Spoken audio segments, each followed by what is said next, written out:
So what we're going to do today is this is going to be just an example to show you the test of goodness of fit so you can see how this process works. If you look at number 9 in your textbook, this is from chapter 26. It's talking about the offspring of fruit flies, whether they're yellow or ebony bodies, and whether they have normal wingspan or short wings. The genetic theory says that it's going to be 9, 3, 3, 1. So I kind of wrote the numbers down. That means you're going to have 9 yellow normal wings, 3 yellow short wings, 3 ebony normal wings, and 1 ebony short wing. Those are the expected. And then a researcher checks 100 and finds these. And so I've written all those down. Okay, there's 59 yellow normal wings, 20 yellow short, 11 ebony normal, and 10 ebony short. And so what we need to do is, in order to run a fit test, we have to figure out the expected. Now, one thing that you have to realize is that these numbers, this was out of a total 16. And so the yellow normal wings is 9 out of 16. The yellow short wings is 3 out of 16, 3 out of 16, and 1 out of 16. So if I know I have 100 of them, so then to find the expected, I'm going to do 9 over 16 times 100. 3 over 16 times 100.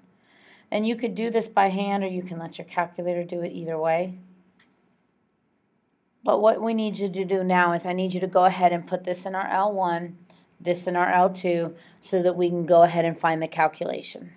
Okay, so I have all of them in our calculator. Now, essentially, you're supposed to check the hypothesis, check all the conditions, do all that stuff, but we've done a lot of that in class, and I just want to make sure you have the calculator skills to do this.